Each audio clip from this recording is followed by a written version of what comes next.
things, just to give you an idea of what a publishing Tertulia could be like, by taking us back to the late 1970s to Soho, London.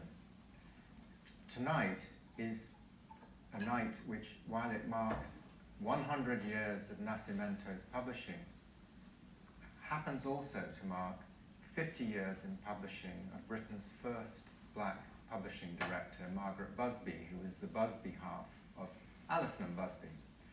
And we would conduct our editorial meetings between about 12 and 2, sometimes between 11:30 and 3, in the George Public House in Wardour Street, where we would later meet filmmakers like Neil Jordan, who was there and who I edited early on. And later on, we shared the conversational space with the actor Robbie Coltrane, who was a very entertaining. We couldn't say that he was in our Tertulia, but we enjoyed his. One occasion, the great West Indian writer C.L.R. James came and joined us. And by then, he was an elderly man. He was in his early 80s. He was beginning to suffer from Parkinson's disease. He drank his half pint of beer from a pint mug to keep it in the glass. And in those conversations, we would talk about this. We were talking sort of about 77, 78 now. Cricket, Shakespeare, Marx, Trotsky, Mexico, black American women writers. Have you read Toni Morrison? You haven't? You must go out and get those books now.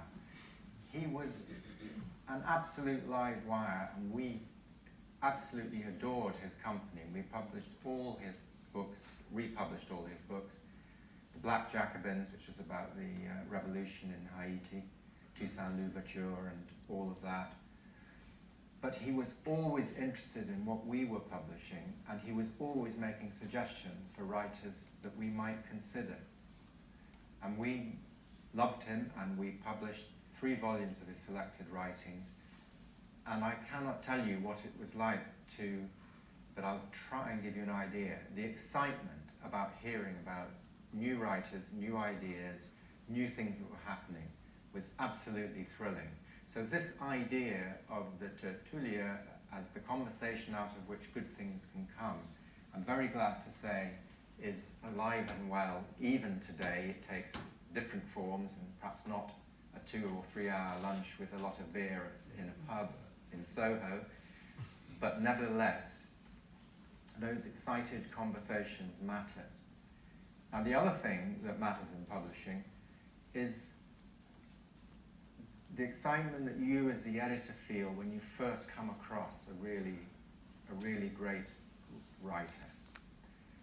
And at the time, you're not thinking Nobel Prizes or status or any of those things. You're excited because somebody has managed to recreate the world in words in a way that you recognize. And you can talk about, as many people have done, about the writing made the hairs on the back of my neck stand up, or the hairs on my arms stand up, or whatever it is that experience you have when you first come across something that's absolutely thrilling, that strikes a chord with you. That's one of the things that drives publishers. But it is not all romantic, and here we come back now to Don Carlos and 1917 and the publishing house, because you need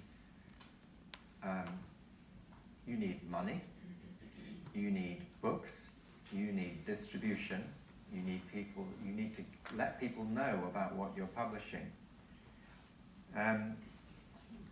So, when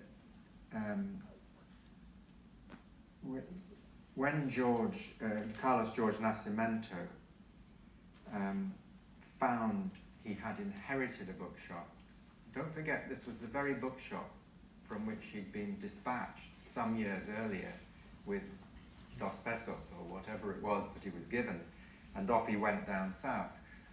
It was a condition of the will that the bookshop should be sold, and it had to be put up for sale, and while that was going on,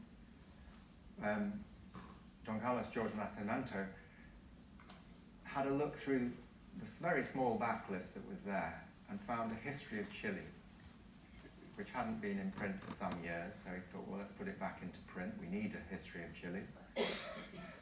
And it sold extremely well. And so he had opportunity, he had created the money, he had ideas, and he had a wonderful editorial staff in the form of his wife, who was clearly his literary advisor.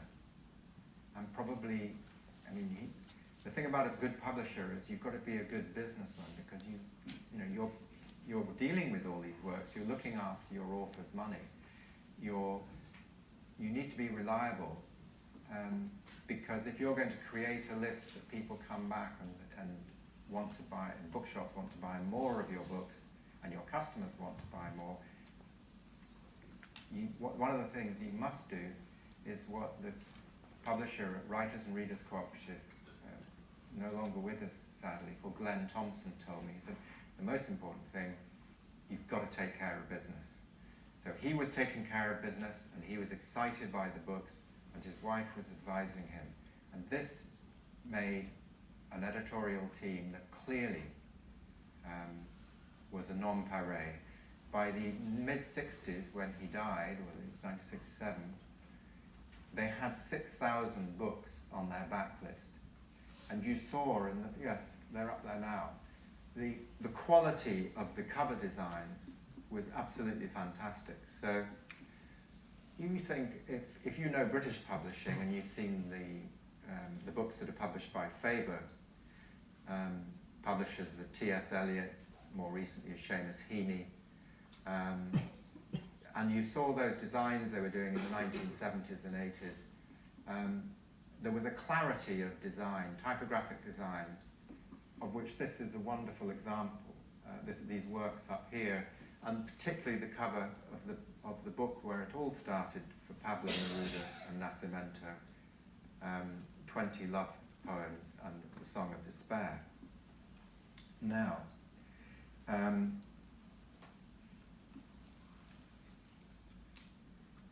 the other thing I think I would say is the sort of conditions that can create publishing. In Britain, in the 1950s, and in fact in the 1930s onwards, many refugees from Nazism started to arrive in Britain. And if you think about the great publishing houses, the great British publishing houses of the 1950s and 60s, many of them have German or Central European names, or were run by German or Central European publishers. So we have Andre Deutsch, we have Souvenir Press run by Ernest Hecht, there is Victor Galantz, there was Nikos Stangas, who was the art editor, but also invented Penguin Modern Poets for Penguin, and then he went on to work with Thames and Hudson. There was Svena's bookshop on the Charing Cross Road, one of the great art bookshops. So publishing has always benefited from this cross-cultural exchange. Not always as extreme as going from the Azores via Bedford in the USA to Concepcion and arriving back in Santiago, taking over the publishing house and bookshop that you'd been, as it were, expelled from some years before. But it's an essential ingredient, that difference, that otherness sees with fresh eyes. And I would give you some examples today before we move on to our conversation. Some of the most exciting publishing houses, independent publishing houses, I must say, working in Britain today are Fitzcarraldo, Alma, Pairini, and House. Alma is run by two wonderful Italians from Perugia. House is run by a German from the Rhineland. Fitzcarraldo is run by a French-British publisher called Jacques Testard, and I've now run out. What was the other one? Anyone? Oh, Pairini. Pairini is run also by a German publisher. And yet those books that they've brought into British publishing and published for British readers would, I think, not have happened without them coming into the country from somewhere else. So that cross-cultural, if you like, fertilization is absolutely essential to publishing. Now, George-Nascimento went from the Azores by a circuitous route and ended up in Santiago de Chile, and in 50, 60 years, he built up a publishing house. He had great advantages. He had a bookshop already. He had to revitalize the publishing equipment, that is the printing presses and the binding, as we heard. But he started with essential ingredients, and he had this great editorial team, as we've said. So those were the conditions, perhaps, that allowed and on which he built. And this is the inheritance that Pablo wishes to take forward in the 21st century. Now, tonight we're celebrating 100 years of publishing Pablo George-Nascimento, of Don Carlos George-Nascimento. Forgive me, we will be doing it. But we're also celebrating the centenary, really, of Pablo Neruda and his publishing with this publishing house. Now, it wasn't completely straightforward, but on a certain day in 1924, as we've heard, Pablo Neruda arrived. And the last thing I will say before asking Adam to tell us something about Pablo at that time is that in 1924, in the early 1920s, extraordinary things were happening all over the world in publishing. For example, Andrei Bely published a book called Petersburg, which is a fabulous Russian modernist novel. The Wasteland by T.S. Eliot was published, American poet, published in London. Virginia Woolf was publishing Jacob's Room, and James Joyce was publishing Ulysses. And in Santiago de Chile, Don Carlos George-Nascimento was publishing Pablo Neruda, another great modernist poet of the 20th century. So Adam, can we begin by our conversation by you telling us a bit about where Neruda was at that stage in his life and how he came, how the story really begins with his Chilean publisher. Right, thank you, Don. I'm still so full of admiration that you knew Neil Jordan. The Crying Game is a masterpiece. It is. Anyway, that's another story. But Neruda arrived in Chile in March 1921. He's still called Neftali Reyes. He was trying to escape his father's clutches, basically, from Temuco in southern Chile, because his father didn't want him to be a poet at all. Not a macho profession for his father, who was a train driver. And so he fled to Santiago officially to learn to be a French teacher. That wasn't what he wanted to do. He wanted to write poetry.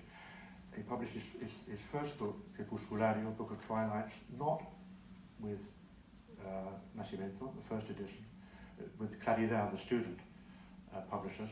But that sort of vanished without trace, I think, which you mentioned, Pablo, and the second edition was published by Nascimento. He was very pale, very quiet when he arrived in Santiago, very shy. In fact, he remained shy all his life. And he never seemed to make any money, even though he became, a multi-million published.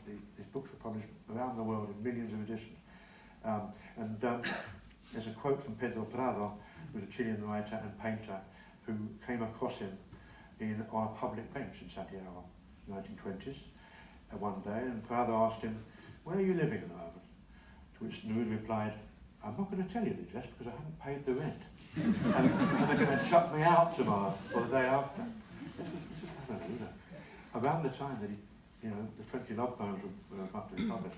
So he's desperate for money. He decided to sell the rights to Crepusculario for just 500 pesos to Claridad. And then he got back to thinking about 20 love poems, and although he was shy and quiet, he made these demands on Nascimento. There had to be a square shape edition. And by the way, since we're in the Village Library, you must get, if you get a chance, look at the first editions. They're all here. The 29 poems, they're all here in this magnificent library. Yes. You have to go and see them. They're beautiful. As Phil was saying, the first, when I talk about the other books that Neruda made with, they're published with Nascimento, there's some other beautiful editions. The covers are gorgeous. So, 20 Love Poems, A Song of Despair was finally published by Nascimento in 1924, and that became the best-selling book collection of poetry in the Spanish language ever. Sold 1 million copies by 1961, 2 million copies by 1971. Neruda himself felt it was, when he got later in life, after a life of incredible experiences, which he tells in his memoirs, he felt that book was cliched and a sort of basically stank of protracted post-adolescence, which is why the poem 20, which we heard before, read by Bianca, was one he really didn't like himself. And yet, when people came to his concerts, they insisted, the audiences would always insist on him reading it. In fact, they went on strike and refused to leave the auditorium like that, if he didn't read it. And so he would have to do it. Puedo escribir los versos más tristes. In that hypnotic and rather nasal voice, which everyone loved it. And that book, still today, people used 20 Love Poems and A Song of Despair to woo their lovers. And I'm told it works.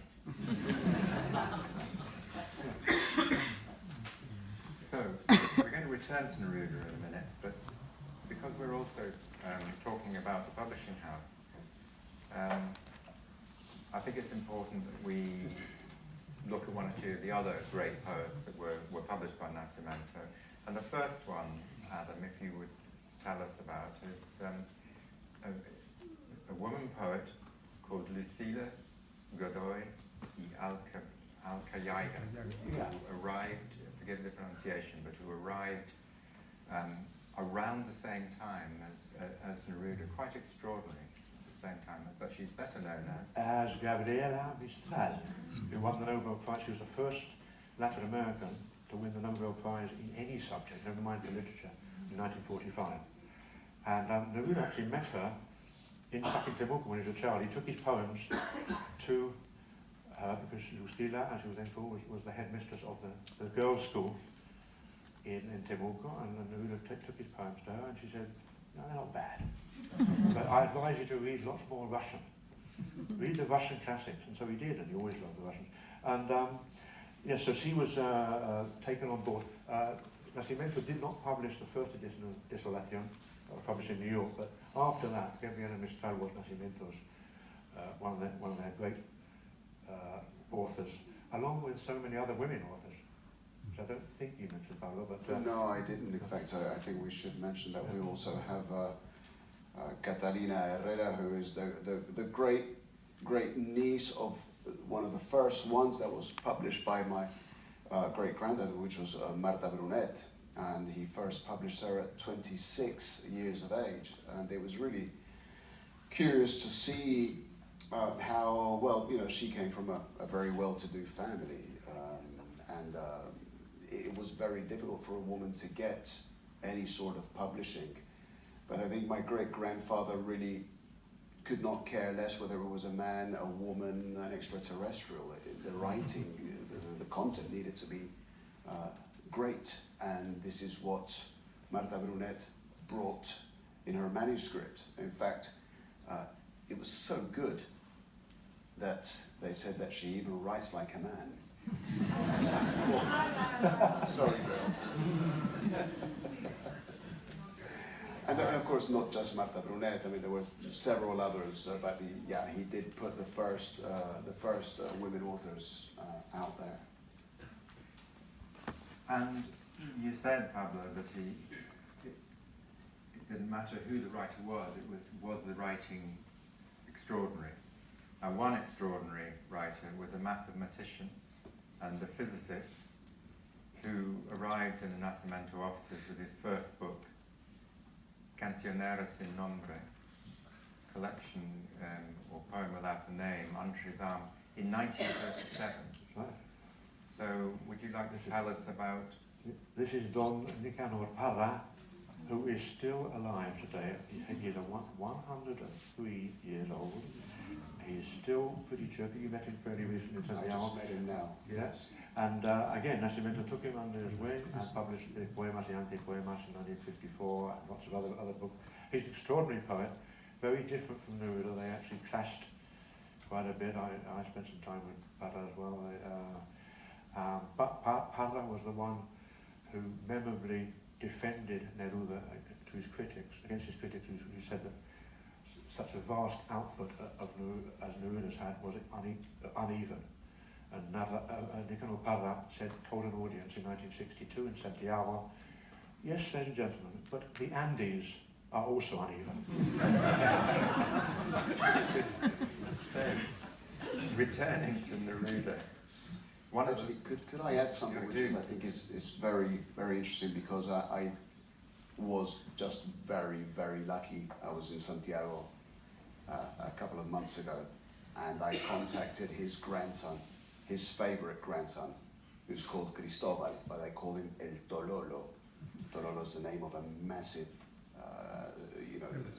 observatory in the north of Chile. So apparently, Cristobal has got a very a wider vision than is normal. And there we were at Nicanor's original house in La Reina, which was a mixture of something between the Addams Family and A Clockwork Orange. I arrived in this house gladly with a jeep off-road, because I had to climb this very uneven mud trail into the woods. And talking with Cristobal, he said to me, listen, today is my grandfather's 103rd birthday. Shall we go to Las Cruces? And I thought, oh my God, Santiago, Las Cruces, that's on the coast. And then of course I slapped myself automatically. I said, no, you're going, whatever happens. So we got into the car, we drove out, and there he was. I peered into the eyes of this man who had peered into the eyes of my great-grandfather, who I never managed to meet. And it was remarkable. His grandson said to me, don't say much because he gets confused. Just tell him your surname.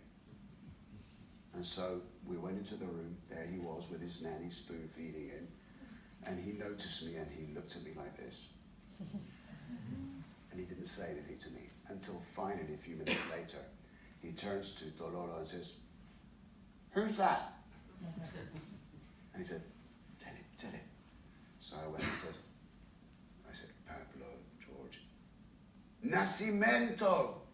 And the reaction was unbelievable. This 133-year-old man just suddenly rose like this and put his hands into a prayer sign and said, my first publisher. Wow. So you can imagine the chills went right down my spine.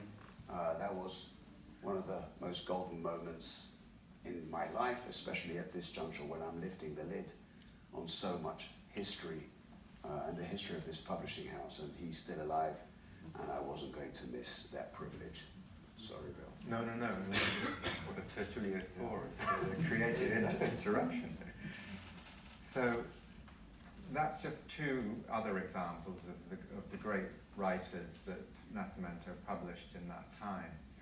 But to me, one of the extraordinary things is that given the long life of Pablo Neruda and the pretty long life too of Don Carlos George-Nascimento, but Neruda published many of his books with Nascimento, but not all his books with Nascimento. So I'm going to ask Adam now to tell us a little bit about the books he did publish with Nascimento, and then we'll talk about why the other books weren't there, because that's a very interesting part of the story. It is a very interesting book. Well, in 1926, that's 2 years after 20 Love Poems from Spain, Nascimento published 3 books, actually 4 books of Neruda, 3 new ones: Tentativa de Hombre Infinito, Endeavor of the Infinite Man. It was a little book, very avant-garde, poetry without punctuation, strange book, but some beautiful passages to it. Then,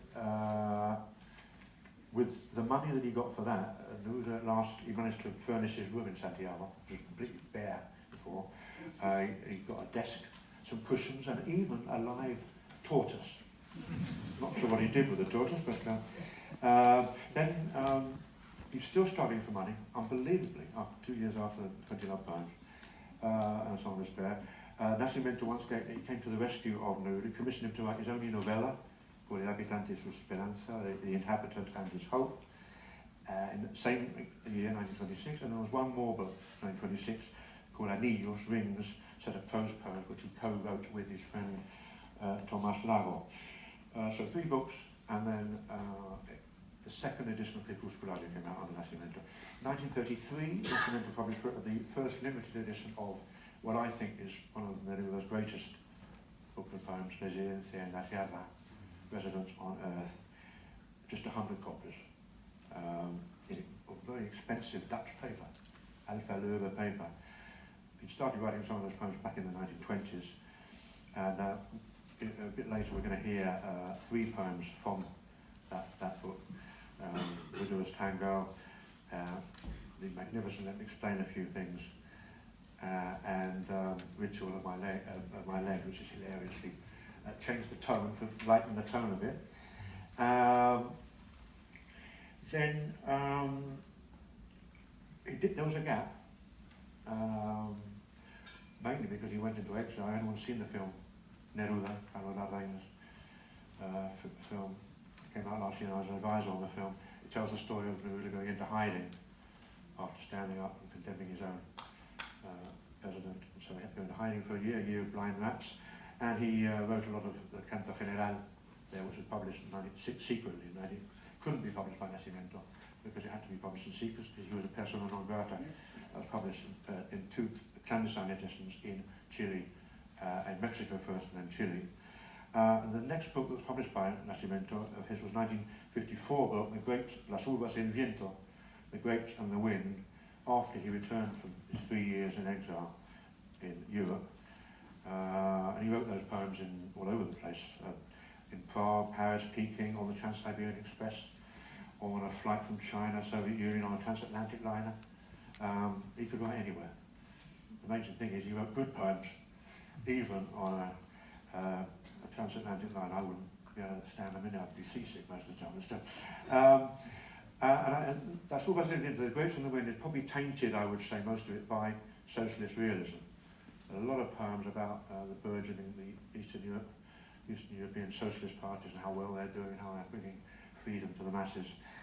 Because remember, by then, Neruda was a member of the Chilean Communist Party. He joined in 1945. But we are going to hear a bit later, a beautiful poem, a lyrical poem called From the Grapes and the Wind, called Cuando de Chile, which also has some political connotations. And Neruda himself said, everyone who made these false schisms between his political and his love poetry were making a big mistake. Because all his love poetry was political and all his political poetry was love in some way. As you said, Bill, the 1950s and 60s, Neruda, there was a gap. Do you want to talk about that now, or do you want to, or can I mention the other part of the books that you wrote first?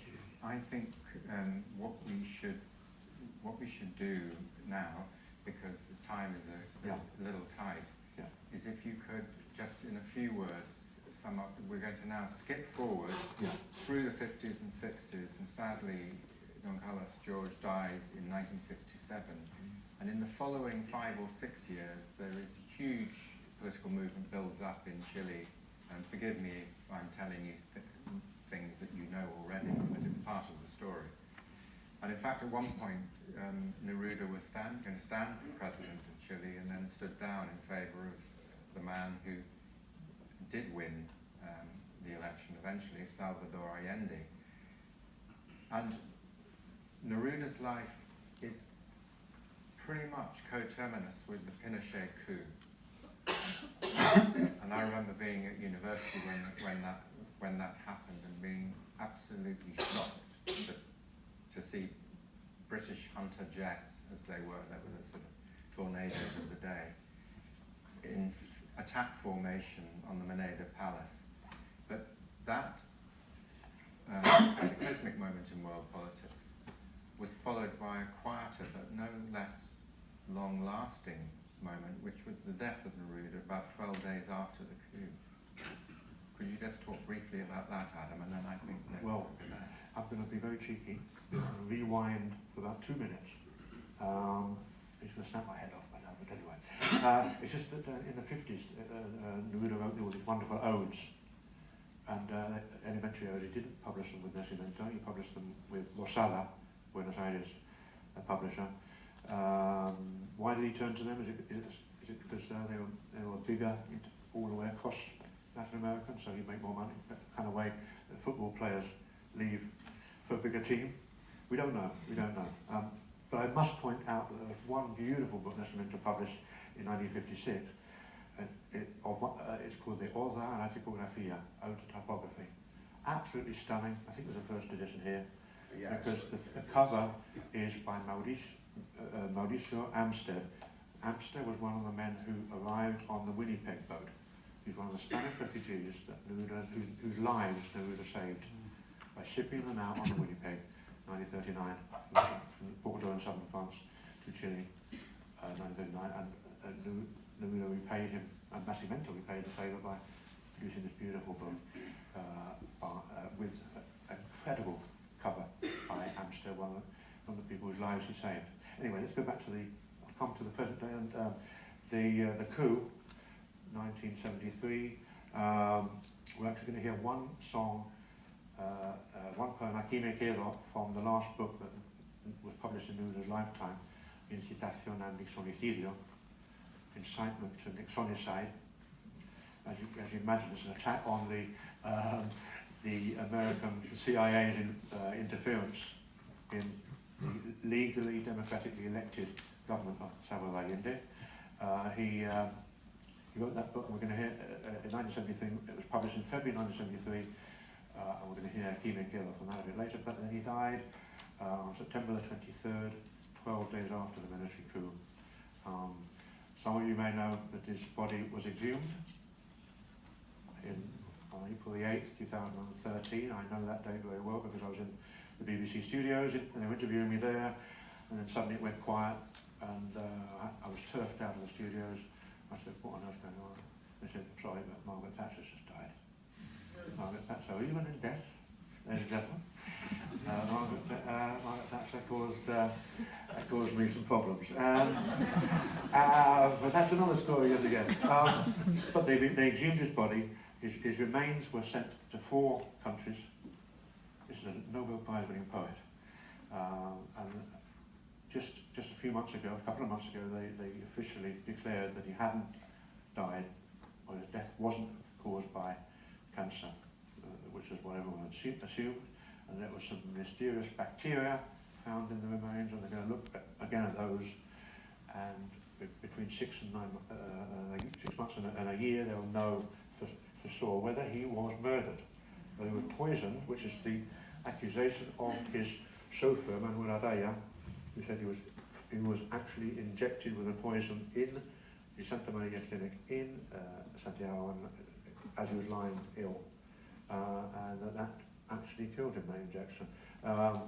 People keep asking me, is it possible? Yes, it is possible that it happened. Because Eduardo Frei, a former president of Chile, and also no friend of the Pinochet regime, was murdered not only in that same hospital, but in the same hospital room as Neruda, and it was poison. It was thallium. So we know that it could happen. And Neruda finally was just about to flee into exile in Mexico. In September the 22nd, the Mexican ambassador visited the hospital, and said, we've got a flight, an airplane waiting on the runway at Santiago Airport.